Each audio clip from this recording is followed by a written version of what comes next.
Thanks for joining us here at the Digital Desk. I'm Elizabeth Rollins here with your 8 o'clock update. You can watch us live at WTOC.com, Amazon Fire, Roku, Twitter, and Facebook. We have an update to an investigation that we've been following for the last 2 years. The Securities and Exchange Commission winning $1.8 million in a lawsuit against Moon River Studios, also known as Mediant. In a May 2016 investigation, we uncovered that Moon River Studios had spent $6 million but had nothing to show for it, despite entering into a private-public partnership with Effingham County to build the movie studio complex. In September, the SEC filed a lawsuit against the company, accusing them of falsifying press releases and corporate filings, in addition to backdating documents. This month, a federal judge ordered Mediant to pay out $1.8 million for profits that they had acquired through securities fraud.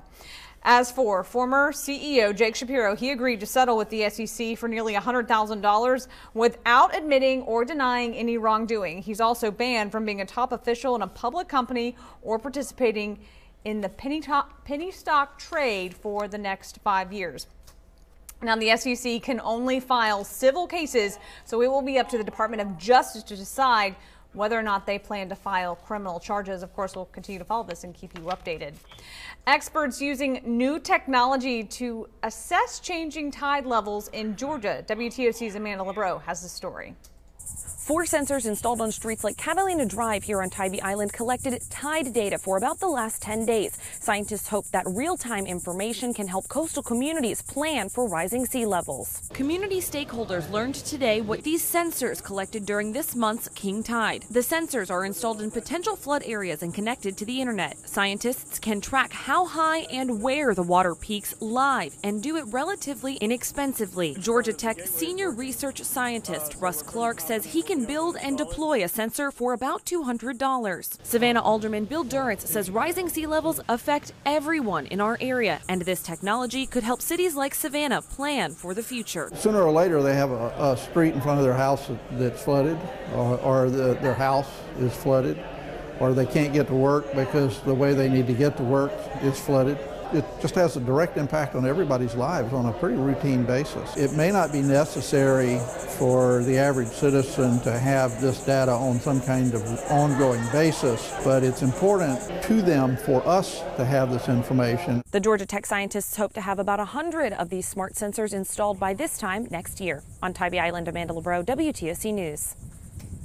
And you can track the tide levels across the coastal empire, Savannah and Low Country. Head on over to our website, WTOC.com, and click on the weather tab under the tide and river data section.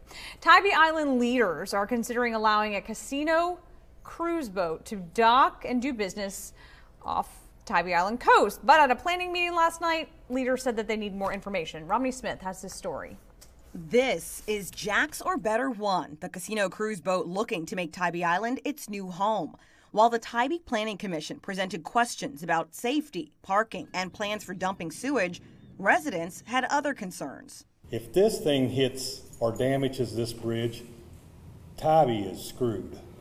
And questions about the company's background. If somebody is in this type of business, we should vet this company. The things that are coming out about this company are very disturbing. In a WTOC investigation, we found the company Cruises to Nowhere LLC has been involved in multiple lawsuits in the past 7 years.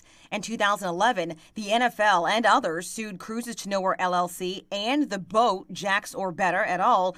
For repeatedly using a picture of the Jacksonville Jaguars quarterback from its website to advertise sports betting. Cruises to Nowhere LLC, the boat Jack's or Better et al. Paid $5,000.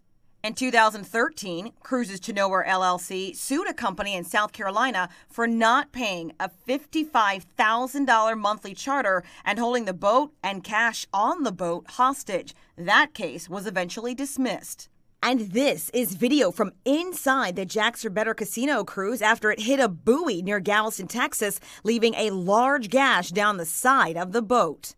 For now, the Tybee Planning Commission says it needs more concrete plans before moving forward. And we did not have an engineering plan that we felt consistent with our land development code that was required, so we continued it until we have all of those salient facts presented to us in a package so that we can make an informed decision and pass that along to council.